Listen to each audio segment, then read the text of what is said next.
We have signs of very great changes occurring on the planet. Everything happens so fast. There's creeks dried up that have never dried up in my lifetime. We got a forest here that's already at the edge. We're going into uncharted territory. Our planet is at a crossroads.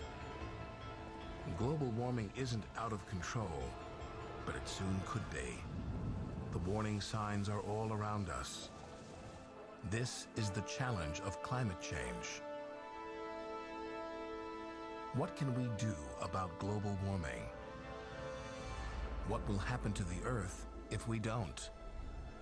The temperature is rising. Each degree is critical. Just 1 degree or so of 1 degree warmer than they should. Bump it up 2 degrees. 3 degrees. Threshold is about 3 degrees of global warming. 3 to 4 degrees of warming. You're starting to look at 4 degrees. 3 degrees, 4 degrees, 5 degrees. 6 degrees is almost unimaginable.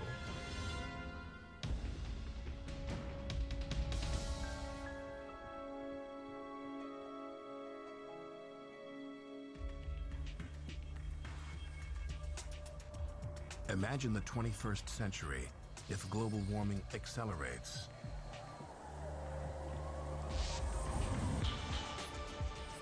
Where does the next superstorm hit? The next scorching heat wave? The next catastrophe? As the world warms degree by degree, the debate has ended. Scientists around the globe agree we now live in a world warmer by almost 1 full degree Celsius. Tracking the Earth's vital signs is an armada. Thousands of ships at sea, tens of thousands of stations on land, satellites monitoring from space. Scientists feed the data into the most advanced computer models to calculate what it means for our future. The predictions are alarming. In 4 decades, glaciers in the Himalayas, the source of water for millions, could be gone. Within 50 years, Greenland's melting ice sheet could be unstoppable. By the end of this century, the Amazon rainforest, home to half the world's biodiversity, could wither to an arid savanna. We're on the brink of 1 degree warmer, hotter than it's been in thousands of years. A temperature rise between 1 and 6 degrees Celsius is possible over the next century. Each degree means a radically different future. In some parts of the world, the first signs of global warming may be arriving with a vengeance. In Australia, bushfires are a natural part of the ecosystem, especially in drought years. But climate change may be pushing conditions from bad to worse. Australia's east coast is a tinderbox.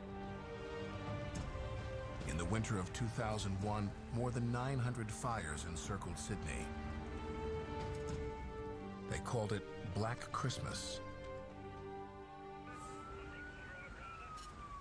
Now, after a decade of drought, the danger is growing. This year we had fires in Victoria that were very intense, and we fought them for months and months and months. So it is a bit scary, and the more the bush dries out, we're getting fires happen in areas we've never had them before. Current data show the average global temperature has already risen 0.8 degrees Celsius. Victoria, Australia's second most populous state, is in the grip of one of the worst bushfire seasons in recorded history. For many, these fires are a warning, a wake-up call about what climate change can do.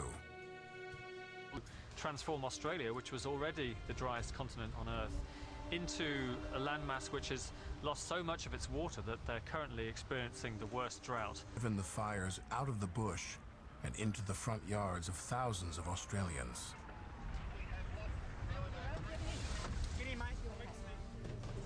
A bit upset because Rob really wants to stay.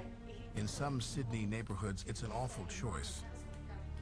Stay and fight the fire or leave and hope your home will be there when you return. Yes, Mum, look, I'm going to have to call you back. It's a bit of a fluster. Okay, see you, Mum. A house is a house, you know, if we lost it, we lost it, but yeah, if you lose a loved one. It was our first house and we just bought it, so he was going to do everything he could to save it. My wife left with the most important things, and it was up to me to make sure that it was going to all be there when she come back. Okay, Rob. All right, Sonny. All right, I'll pray for your mum. Okay, you take it easy. All right, you get out of it. See you later. See ya.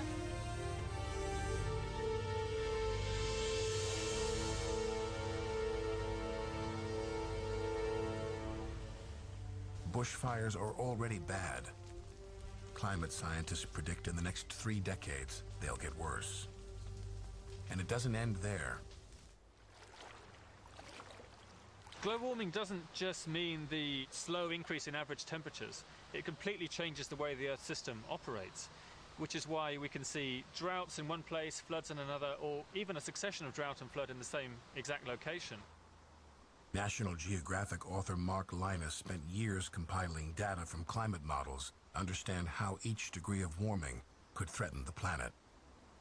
It's very difficult for people to visualize the future impacts of global warming, and it's something that I really wanted to try and do to help people visualize the reality, because it isn't actually intuitive that the emissions from your car exhaust are going to be melting a glacier in the Himalayas in 50 years' time. While experts estimate the average temperature could rise up to 6 degrees Celsius, or nearly 11 degrees Fahrenheit over the next 100 years, the future isn't set in stone. Even a small shift in the Earth's temperature, just 6 degrees, can have extreme consequences.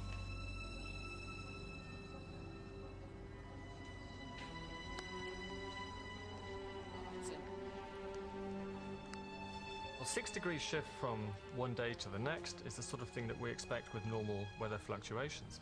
If it's 6 degrees hotter tomorrow, I might just be wearing some shorts. 6 degrees in terms of a global average change. 6 degrees colder is the difference between now and the last ice age, 18,000 years ago, when the ice sheets themselves advanced to just the edge of Oxford, and in places the ice cap was more than a mile thick. Just 6 degrees of cooling transformed the Earth into an ice age. Imagine it 6 degrees hotter. The very earliest changes would start high above the Earth.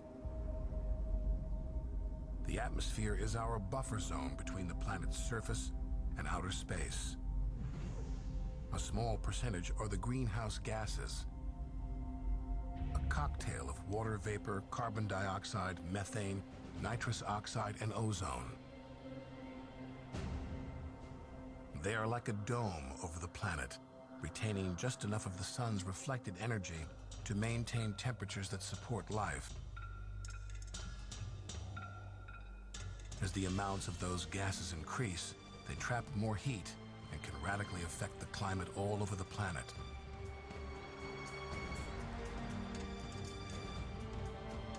For the last 250 years, greenhouse emissions have soared as we find more and more ways to use more and more energy.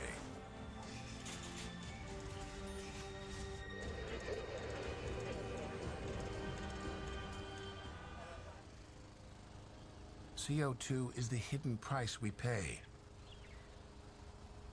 Carbon dioxide rises into the atmosphere from the energy that powers all our modern conveniences. It's literally in the air we breathe. There are now 383 carbon dioxide molecules out of every million. It seems minuscule, but as the amount of CO2 rises, so does the average temperature all over the planet.